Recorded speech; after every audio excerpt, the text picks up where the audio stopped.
ரெமோ சாப்பிடவே இல்லன்னு சொல்லி ஒரு வீடியோ போட்டிருந்தோம். அவ ஏன் சாப்பிடல? என்ன ப்ராப்ளம்ன்றத இந்த வீடியோல நம்ம பார்க்கலாம்.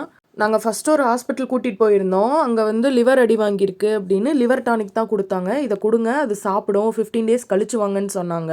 நாங்க திரும்ப அந்த ஹாஸ்பிட்டல் போற வரையுமே ரெமோ சாப்பிடவே இல்ல. அந்த லிவர் டானிக் மட்டும் தான் குடுத்தோம். அதுவுமே அவளா குடிக்கல. நாங்க ஃபோர்ஸ் பண்ணி தான் குடுத்தோம். அவ சாப்பிடவே இல்லன்னு சொல்லி சொன்னதுக்கு, இது ஃபேக் பிரெக்னன்சி. இந்த டைம்ல வந்து சாப்பிட மாட்டாங்க அப்படின்னாங்க. ஃபோர்ஸ் பண்ணி குடுக்கலாமான்னு கேட்டதுக்கு, குடுக்க வேண்டாம் அப்படின்னு சொல்லிட்டாங்க. இதுல ரெமோ உடம்பு எப்படி இருக்குன்னு பாருங்க.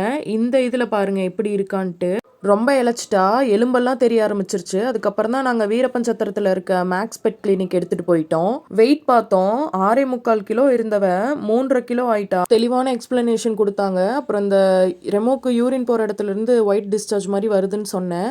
அது அது கிடையாது. யூட்ரஸ் அவளுக்கு ஹெவியா இன்ஃபெக்ஷன்ல இருக்கு. அதனால அதுல இருந்து சீ வருது அப்படின்னு சொன்னாங்க. நாள் வந்து ஆன்டிபயோட்டிக் இன்ஜெக்ஷன் ஒன்று போட்டு அதுக்கப்புறம் ட்ரிப்ஸ் இறக்குனாங்க. அவள் ரொம்ப டல்லாக இருக்கிறனால. அடுத்த நாள் பிளட் டெஸ்ட் எடுத்துட்டு அப்புறம் ட்ரிப்ஸ் இறக்குனாங்க. Blood test report next day தான் வந்துச்சு. அப்போ தான் சொன்னார், யூட்ரஸ் ரிமூவ் பண்ணுற மாதிரி இருக்குது, நம்ம ஆனால் உடனே பண்ண முடியாது, அவளை கொஞ்சம் ஓரளவுக்கு நார்மலாக கொண்டு வந்துட்டு அதுக்கப்புறம் மறுபடியும் ஒரு பிளட் டெஸ்ட் பார்த்துட்டு அதுக்கப்புறம் பண்ணலாமா வேணாமான்னு நம்ம முடிவு பண்ணிக்கலாம், நல்லா இருந்தால் பண்ண வேண்டாம், இல்லைன்னா நம்ம பண்ணிடலாம் அப்படின்ற மாதிரி சொன்னாங்க. அப்புறம் லிவர் டானிக் கொடுத்தாங்க. காலையிலையும் நைட்டும் 3 எம்எல் கொடுங்கன்னு சொல்லி கொடுத்தாங்க. அதுக்கப்புறம் ஓரல் சஸ்பென்ஷன்னு சொல்லி இது ஒரு டானிக்கு. அது 1லேருந்து 5 எம்எல் வரையும் கொடுங்க, காலையில் மட்டும் கொடுங்கன்னு சொன்னாங்க. இந்த டானிக்கும் காலையிலையும் நைட்டுக்கும் 2.5 எம்எல் கொடுங்கன்னு சொல்லி சொன்னாங்க. இது கொடுங்க, நல்லா சாப்பிட ஆரம்பிப்பான்னு சொல்லி சொன்னாங்க. அதுக்கப்புறம் விட்டமின் டானிக் கொடுத்தாங்க. இதுவும் காலையிலையும் நைட்டும் 3 எம்எல் கொடுங்க அப்படின்னு சொல்லி சொன்னாங்க. எல்லாமே வாங்கிட்டோம். அதுக்கப்புறம் ரெமோ கண்ணில் வந்து ஓட்டை விழுந்துருச்சுன்னு சொல்லி சொன்னாங்க. அந்த சின்னதாக கருவெளி மட்டும் குழியாக இருந்த மாதிரி இருந்தது 2 கண்லேயும். அப்போ தான் கண்லேயும் இன்ஃபெக்ஷன் இருக்குது அப்படின்ட்டு இந்த ஐ ட்ராப் ஒன்று கொடுத்தாரு. இதுவும் காலையிலையும் நைட்டும் ஒவ்வொரு ட்ராப் மட்டும் விடுங்க அப்படின்னு சொல்லி தான் கொடுத்தாங்க. அதுக்கப்புறம் நான் கால்சியம் போன் வாங்கினேன், கொடுக்கலாம், சாப்பிட்டான்னா கொடுக்கலாம் அப்படின்னு சொல்லிட்டு. அவள் சாப்பிடுவான்னு நம்பிக்கையே இல்லை. இருந்தாலும் சரி கொடுத்து பார்க்கலான்னு சொல்லி அந்த குட்டி குட்டியாக கையிலேயே உடச்சி நான் கொடுத்தேன்.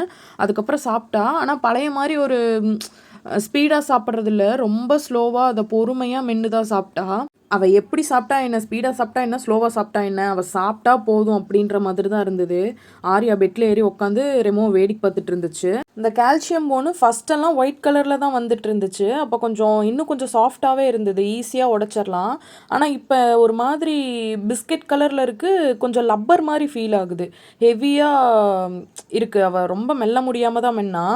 இந்த ஆர்யா வந்து சாப்பிட்ற மாதிரி எல்லாத்தையுமே வாங்கும், ஆனால் சாப்பிடாது. அங்கே பார்த்தீங்களா, கால்சியம் போன் அப்படியே விட்டுட்டா. அதுக்கப்புறம் ரெமோக்கு 2வது பீஸ் கொடுத்தேன், அதையும் வாங்கி சாப்பிட்டா. அவள் சாப்பிட நீ எவ்வளோ வேணால் சாப்பிடு, இது எல்லாத்தையும் கூட சாப்பிடு, நான் திரும்ப வாங்கிக்கிறேன் அப்படின்ற மாதிரி தான் இருந்தது. அவள் சாப்பிட்டா போதும் அப்படின்னு இருந்தது.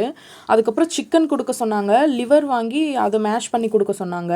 நான் ஃபஸ்ட்டு பீஸ் தான் கொடுத்துருந்தேன், தண்ணி ஊற்றி மஞ்சள் போட்டு வேக வச்சு தான் நான் கொடுத்துருந்தேன். அந்த பீஸுமே நான் முழுசாக கொடுக்கல, அவளுக்கு கையில் இப்படி நல்லா நசுக்கி அதுக்கப்புறம் தான் நான் கொடுத்தேன். சாப்பிட்டதுக்கப்புறம் தான் எங்களுக்கு உயிரே வந்தது. ஏன்னா டாக்டர் சொன்னாங்க, சாப்பிட உள்ள இன்டேக் எடுக்க ஆரம்பிச்சிருச்சுன்னா எந்த பிரச்சனையும் இல்லை, சரியாகுதுன்னு அர்த்தம் அப்படின்னு சொல்லி சொன்னாங்க. அதனால அவள் சாப்பிட்டோன்னே தான் எங்களுக்கு நிம்மதியாக இருந்தது. ஃபஸ்ட்டு டாக்டர் போன உடனே என்ன சொன்னாங்கன்னா, ரொம்ப சிவியராக இருக்குது, டவுட்டு தான், ட்ரீட்மெண்ட் பண்ண தான் இம்ப்ரூவ் இருந்தால் தான் காப்பாற்ற முடியுன்ற மாதிரி சொல்லிட்டாங்க. அதனால எங்களால் அதை டைஜஸ்ட் பண்ணிக்கவே முடியல எங்கள் 2 பேர்த்துனாலையும். இந்த வீடியோ பார்க்குற எல்லாரும் ரெமோக்காக ப்ரே பண்ணிக்கோங்க. அவள் பழைய மாதிரி ரெடி ஆயிடணும், நல்லா சாப்பிடணும், நல்லா விளையாடணும்னு ப்ரே பண்ணிக்கோங்க. இவள் உடம்பு சரியில்லாமல் இருந்தப்போ அந்த ஸ்டார்டிங் வந்து ஆர்யாவுக்கு என்னன்னு புரியல. அவள் ஃபஸ்ட்டு அவள் மேலே தாவி எப்பயும் போல் விளையாடுறது அந்த மாதிரி பண்ணிகிட்டு இருந்தா. ரெமோ வந்து அதுக்கு ரெஸ்பான்ஸ் பண்ணலை, அவள் கூட சேர்ந்து விளையாடல அப்படின்னொன்னே அவள் எப்படி புரிஞ்சுக்கிட்டான்னு தெரியல. இவ்வளோ நாள் நம்ம கூட நல்லா ஜாலியாக விளையாண்டுட்டு இருந்தவ இப்போ நம்ம கூப்பிட்டாலும் விளையாட வரமாட்டிக்கிறா அப்படின்னு அவள் புரிஞ்சுக்கிட்டதுலேருந்து ரெமோவை டிஸ்டர்ப் பண்ணவே இல்லை. அவள் வந்து பாப்பா ரெமோ படுத்திருக்கா அப்படின்னா இவளும் அமைதியாக பக்கத்துலேயே படுத்துக்குவா. அவகிட்ட விளையாடுறது அந்த மாதிரிலாம் எதுவுமே பண்ண மாட்டா. ஆனால் ரெமோ நல்லா இருக்கும்போது அவள் விளையாட்டு, ஆர்யாவுக்கு விளையாட்டு எப்பயுமே விளையாட்டு தான். ரெமோ கிட்ட விளையாண்டுட்டே தான் இருப்பாள், அவளை வம்பிழுத்துட்டே தான் இருப்பாள். இப்போ இந்த வீடியோவில் கூட பாருங்கள், ரெமோ கண்ணு வந்து லைட்டாக ப்ளூ கலரில் தெரியும். அந்த மாதிரி தான் இருந்தது ஃபஸ்ட்டு. அதுக்கப்புறம் நாங்கள் என்ன நினச்சோன்னா, உடம்பு சரியில்லாதனால அந்த கண்ணில் பூளை கட்டும்ல, அதனால அப்படி இருக்குன்னு நினச்சோம். அப்புறம் டாக்டர் சொன்னதுக்கப்புறம் தான் தெரியுது கண்லேயும் இன்ஃபெக்ஷன் பரவிருச்சுன்னு சொல்லி. அதுக்கு தான் அந்த ட்ராப்ஸ் விட்டோம். இப்போ ஓரளவுக்கு பரவாயில்ல ஃபஸ்ட்டு இருந்ததுக்கு. ஃபஸ்ட்டு கண்ணையே திறக்க மாட்டா. நாங்கள் கூப்பிட்டோம்னா கண்ணு தெரியாமல் போய் செவுத்துல இடிச்சுக்குவா. ஆனால் இப்போ பரவாயில்ல, கண்ணெல்லாம் ஓப்பன் பண்ணுறா.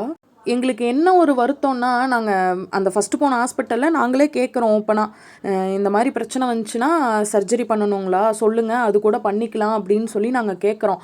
இல்லை அந்த அளவுக்கெல்லாம் இல்லை, அது வந்து வேறு பிரச்சனை அப்படின்ற மாதிரி சொல்லிட்டாங்க.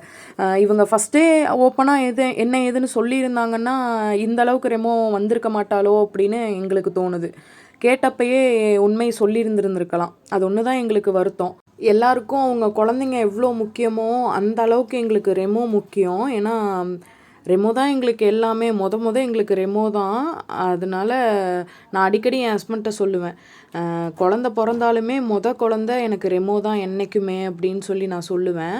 அங்கே ரெமோக்கு ட்ரிப்ஸ் இறங்கிட்டு இருக்கு. எனக்கும் இங்கே என் ஹஸ்பண்ட்க்கும் கண்ணில் தண்ணி வந்துட்டே இருக்குது. எங்களையே அறியாமல் அழுக வந்துட்டுருக்கு. ஏன்னா எங்களுக்கு மேரேஜ் ஆகி 20 டேஸில் இவளை நாங்கள் வாங்கினோம், 35 டேஸ் பப்பியாக.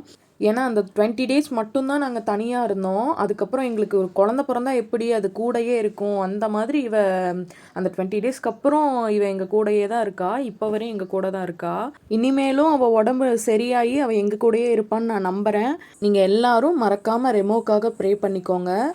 நானும் ப்ரே பண்ணிக்கிறேன். கண்டிப்பாக அவள் பழைய மாதிரி வந்துடுவான்னு நம்பிக்கை இருக்குது.